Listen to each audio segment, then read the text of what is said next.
Hello student, आज फिर से मैं मौजूद हूँ आप सबके बीच आपके अपने चैनल मैथ्स मॉल में। तो आज हम बिल्कुल नए लेसन लेकर के आए हैं आप सबके लिए, वो भी वेक्टर का स्टडी करने वाले हैं हम सब मिल करके।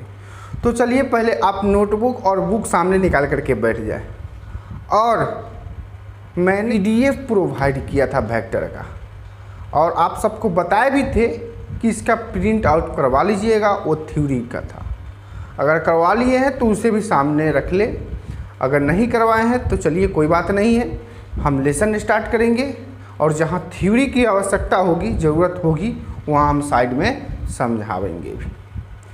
ठीक है, तो चलिए बुक निकाल लीजिए और नोटबुक निकाल लीजिए और स्टार्ट हो जाइए। देखिए क्या है वेक्टर में, डायरेक्ट हम NCERT का लेसन पर आ रहे हैं। फर्स्ट जो लेसन है केवल कंसेप्ट है, केवल समझना है। आप फिजिक्स में भी बहुत स्टडी किए होंगे, है ना, फोर्स के बारे में, मास के बारे में, एक्सीलरेशन के बारे में, तो ये सब आप जानते हैं। वही सब आपको यहाँ पर बताना है, स्पष्ट करना है। ये जो लेसन है अभी जो हम बताएंगे, ये ऑब्जेक्टिव के लिए बहुत ही मस्ट है और इससे क्लियर भी हो जाएगा आपको कि वेक्टर और स्केलर होता क्या है। तो हम पहले वेक्टर और स्केलर के बारे में पहले हम आपको बता देते हैं डेफिनीशन। ओके, तो चलिए वेक्टर के लिए अब यहाँ पर वेक्टर और स्केलर का भी आपको दिखाई पड़ रहा होगा सामने कि क्या डेफिनीशन है। तो चलिए पहले हम इसे समझ लेते हैं। आप जानते होइएगा, ये मुझे मालूम है क्योंकि आप फिजिक्स में इसका स्टडी कर चुके हैं। वेक्टर और स्केलर के बारे में अच्छी तरह जानकारी आप पर रखे होंगे।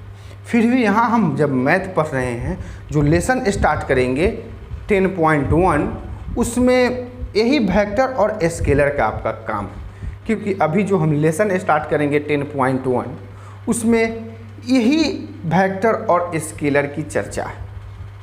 ऑब्जेक्टिव में आपको पहचानना पड़ेगा कि कुछ फिजिकल क्वांटिटी दिया हुआ रहेगा, तो उसमें हमको पहचानना पड़ेगा कि कौन सा वेक्टर है और कौन सा स्केलर है। तो चलिए हम डेफिनेशन को समझ लेते हैं। क्या कह रहा है vector? A vector is a quantity which has magnitude, direction and follow the law of parallelogram, addition of two vectors, for example displacement, force, acceleration are vectors. अब यहाँ पर हम यहाँ कम ही लिखाए हैं क्योंकि आप जानते हैं।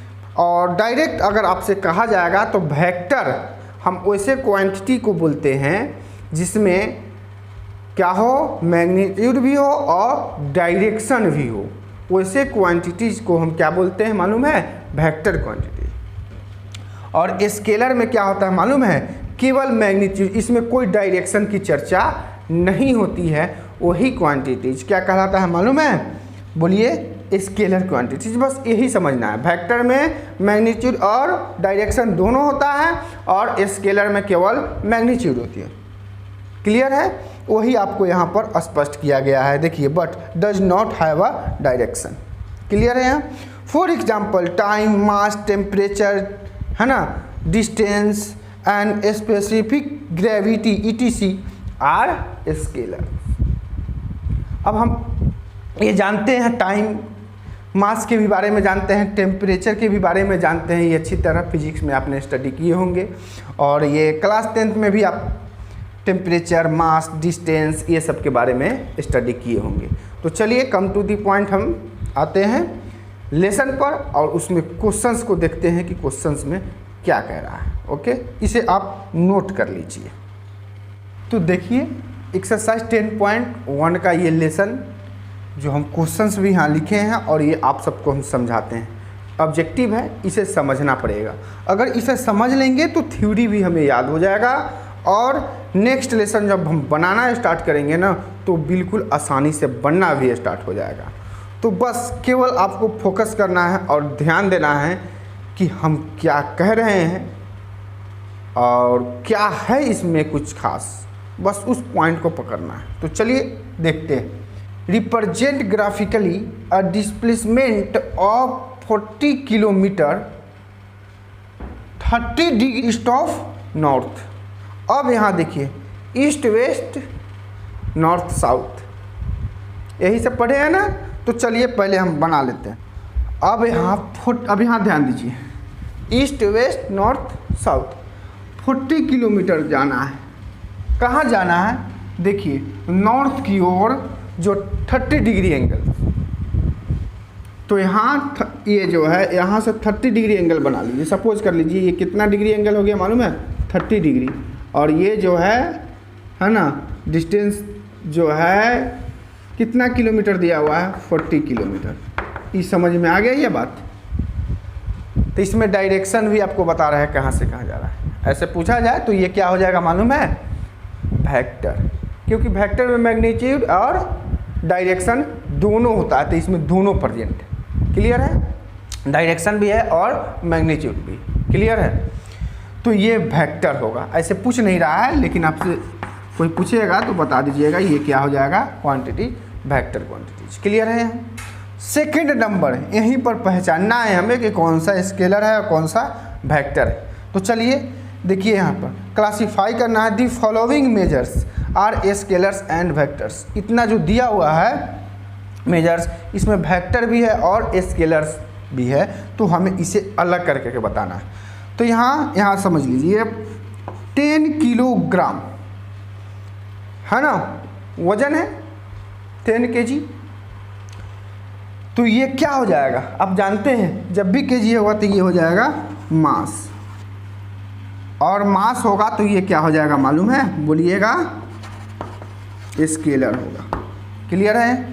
और ये क्या है? ध्यान दीजिएगा 2 मीटर नॉर्थ वेस्ट, नॉर्थ से वेस्ट की ओर एक डायरेक्शन भी दे दिया, मैग्नीट्यूड भी दे दिया है कि 2 ही मीटर। तो ये क्या हो जाएगा मालूम है? वेक्टर हो जाएगा। ध्यान में रखिए। और ये क्या है?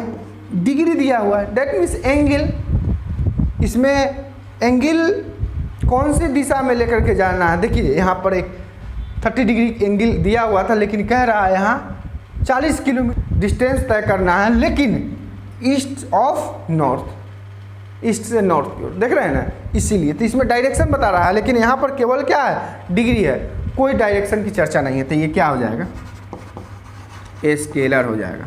और ये वाट हो गया, बल्ब की बात हो गया। जैसे बोलते हैं ना 10 वाट का बल्ब लाइए, 2 वाट का बल्ब लाइए, तो वाट है, ये क्या हो जाएगा? स्केलर। और ये भी क्या हो जाएगा? स्केलर। और ये क्या होगा? 20 मीटर है ना पर सेकेंड स्क्वायर। तो इसमें डायरेक्शन भी है, तो ये क्या हो जाएगा? बोलिए, वेक्टर हो जाएगा।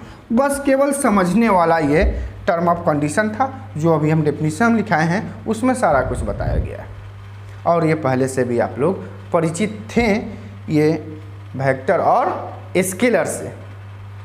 तो चलिए हम थर्ड नंबर भी क्वेश्चन उठा करके देखते हैं उसमें क्या है। तो देखिए थर्ड टाइप्स भी हम ले लिए क्वेश्चन, और इसमें भी वही करना है जो अभी सेकेंड टाइप में आप किए थे। क्या किए थे? वेक्टर और स्केलर को आप अलग किए थे, यहाँ भी सेम वही है। तो यहाँ पर टाइम पीरियड के बारे में बताया है। तो टाइम पीरियड क्या है ये पहले हमको बताइए। ये जानते हैं स्केलर होता है, कुछ नहीं करना। डिस्टेंस ये क्या है? डिस्टेंस मालूम है, लेकिन डिस्टेंस किस दिशा में, किस डायरेक्शन में, ये मालूम नहीं। डायरेक्शन मालूम नहीं, केवल डिस्टेंस है। तो क्या हो जाएगा ये बताइएगा? स्केलर हो जाएगा। फोर्स तो जानते हैं आप सबकी वेक्टर ही होता है, वेक्टर ही होता है। वेलोसिटी भी जानते हैं, ये भी क्या होगा? वेक्टर होगा। और वर्क डन ये क्या हो जाएगा? स्केलर होगा। ये सब ऑब्जेक्टिव है, ये सब आप जानते थे, फिर भी हम आपको बता दिए, हाईलाइट कर दिए हैं कि आप के ध्यान में ये सब आ जाए, टर्म ऑफ कंडीशन। क्लियर है? तो चलिए 4 नंबर क्या है? इन फिगर स्क्वायर, एक स्क्वायर की जैसा एक फिगर दिया हुआ है ना। उसके बाद देखिए आइडेंटिफाई द फॉलोइंग, क्या है? Coinitial, equal, collinear but not equal. देखिए इस फिगर से हम कोइनिशियल का भी डेफिनेशन हमें स्पष्ट हो जाएगा, इक्वल का भी और कोलिनियर का भी। ऑब्जेक्टिव है, लेकिन इसमें डेफिनेशन अगर जब तक नहीं जानेंगे तब तक इसमें पकड़ना मुश्किल हो जाएगा। तो चलिए हम बताएं कोइनिशियल होता क्या है। तो ध्यान दीजिए, जैसे वेक्टर लेते हैं, एक वेक्टर हो गया, ये इनिशियल पॉइंट हो गया और ये क्या हो गया मालूम है, टर्मिनल पॉइंट। तो इनिशियल, एक ही इनिशियल से कई वेक्टर अगर निकले वो क्या कहलाएगा मालूम है, को इनिशियल। समझिए बात, देख रहे हैं ना, एक पॉइंट है, ये इनिशियल है और ये टर्मिनल है। देखिए ये टर्मिनल है और ये इनिशियल है, तो यही इनिशियल से एक और आप टर्मिनल पॉइंट बनाइए। इनिशियल एक ही होना चाहिए, टर्मिनल अलग अलग होना चाहिए। तो ये क्या कहलाएगा मालूम है, को इनिशियल वेक्टर। क्लियर हुआ? तो इसमें अब बताइए को इनिशियल क्या है। तो यहाँ पर ध्यान दीजिए, यहाँ है, यहाँ इनिशियल है तो ये इस डायरेक्शन में हुआ और एक इनिशियल से यहाँ आया। तो एक इनिशियल से एक इस डायरेक्शन में है और एक इस डायरेक्शन में टर्मिनल बन रहा है। और यहाँ पर देखिए ये इनिशियल है तो यहाँ आ गया, लेकिन इसी इनिशियल से नहीं बन रहा। तो यहाँ पर फर्स्ट नंबर के लिए क्या हो जाएगा, ए एंड डी। ये क्या हो जाएगा मालूम है, ए एंड डी जो है, बोलिए को इनिशियल। समझ में आया बात? ए, यहाँ ए और डी साइड जो है सो क्या हो जाएगा, को इनिशियल, क्योंकि स्क्वायर के बारे में बता रहा है। क्लियर? अब इक्वल, तो इक्वल का क्या डेफिनेशन होता है, केवल समझिए इक्वल का डेफिनेशन होता क्या है,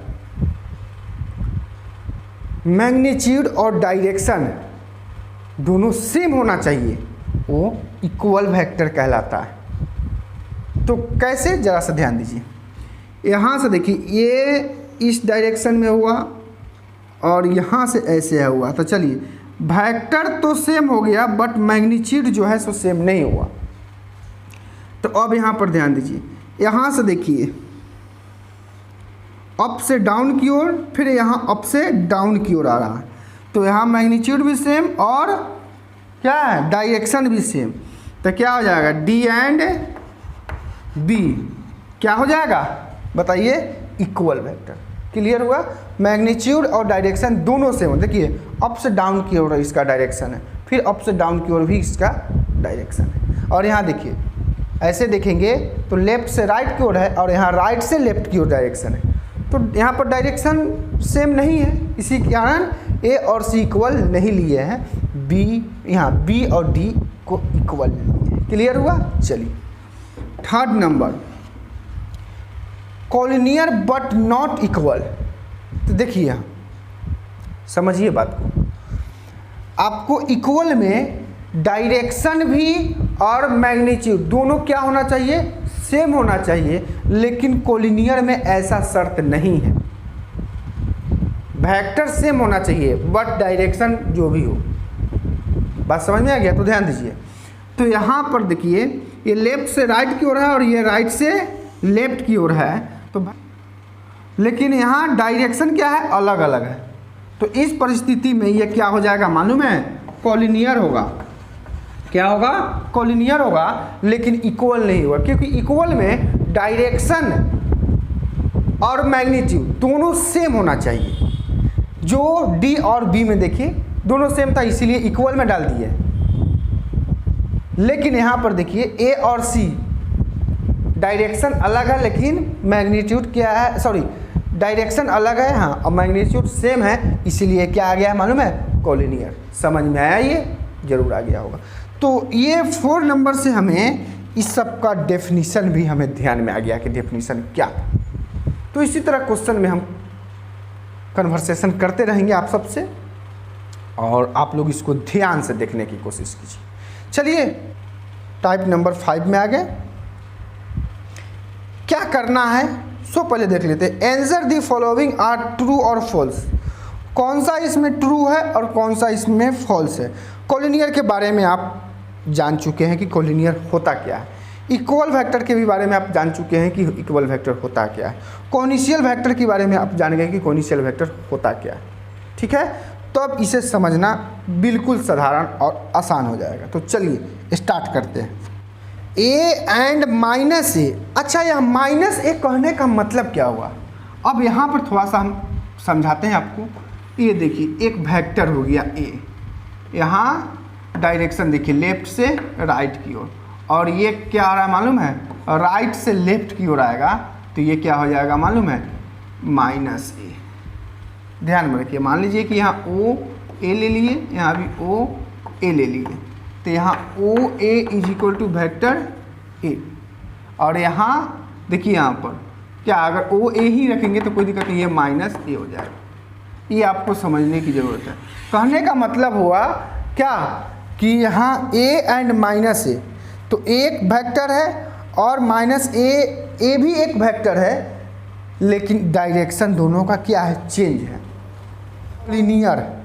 तो क्या कोलिनियर के डेफिनेशन में क्या हम लोग अभी क्या यही पढ़े हैं ना, डायरेक्शन अलग होना चाहिए, मैग्नीट्यूड सेम होना चाहिए, यही ना बताया था। तो देखिए डायरेक्शन में यहाँ पॉजिटिव है और यहाँ निगेटिव है, तो चलिए अलग है डायरेक्शन, बट यहाँ ए भी है और यहाँ भी ए है, तो क्या हो गया ये बताइए, डायरेक्शन अलग हो गया और मैग्नीट्यूड सेम हो गया। तो इस परिस्थिति में ये क्या हो जाएगा मालूम है, ट्रू हो जाएगा, ध्यान रखिएगा इसको। Second number, two collinear vector are always equal in magnitude, ऐसा बात नहीं है। देख लीजिए ना यहाँ ये थर्ड नंबर, ये कोलिनियर हुआ है, क्या दो कोलिनियर वेक्टर इक्वल होगा, ऐसा बात नहीं है। तो ये कहने से ही क्या लग रहा है मालूम है, फॉल्स लग रहा है, एफ लिख दिए। Two vectors having same magnitude are collinear, same magnitude हो वो कोलिनियर होगा, ऐसा भी बात नहीं है, ये क्या हो जाएगा, फॉल्स हो जाएगा। Two collinear vector having the same magnitude are equal, two collinear vector having the same magnitude, जिसका मैग्नीट्यूड सेम रहेगा क्या वो इक्वल होगा, ऐसा बात नहीं है, हो सकता है कहीं डायरेक्शन अलग हो जाए, इसी कारण ये क्या हो जाएगा मालूम है, फॉल्स। तो देखिए लेसन 10.1 कंप्लीट हो गया, इसमें कुछ नहीं था ऐसा पॉइंट जो आपको समझ में नहीं आया होगा, क्योंकि ये सब के बारे में आप पहले से पढ़े हुए हैं, जान रहे हैं, और हम डिटेल्स आपको बता दिए, समझा दिए। तो जो समझने वाला लेसन है उसको इसी तरह समझेंगे हम सब मिल करके, और आप भी मेहनत थोड़ा सा कीजिए, समझ में आ जाएगा। तो कल हम लेसन स्टार्ट करेंगे 10.2, ध्यान दीजिएगा 10.2 हम कल लेसन पूरा फुल एक ही लेक्चर में हम आपको बताएंगे और समझिएगा, ठीक है। और जो भी हम आपको PDF द्वारा नोट प्रोवाइड करवाए हैं आप सबके लिए, उसे ज़रूर देखिए एक बार, क्योंकि अगर वो नहीं देखेंगे तो थोड़ा बहुत समस्या होगा, अगर वो देख लेंगे तो समस्या थोड़ा भी नहीं होने वाला है। तो ठीक है, उम्मीद है कि आप सब पढ़ रहे हैं, अच्छे से पढ़ रहे हैं, पढ़िए। और कोर्स के लिए घबराइएगा बिल्कुल नहीं, हमें ध्यान में है कि कैसे हम पढ़ाएं आप सबको कि पूरा कंप्लीट भी हो जाए। तो ये हो जाएगा, वो हम पर छोड़ दीजिए, आपको जितना बताया जा रहा है, पढ़ाया जा रहा है, पहले उसको कवर कीजिए, ठीक है। बैठ करके बनाइए, फिर हम मिलते हैं सेम टाइम में कल, तब तक के लिए दीजिए मुझे इजाज़त, ओके।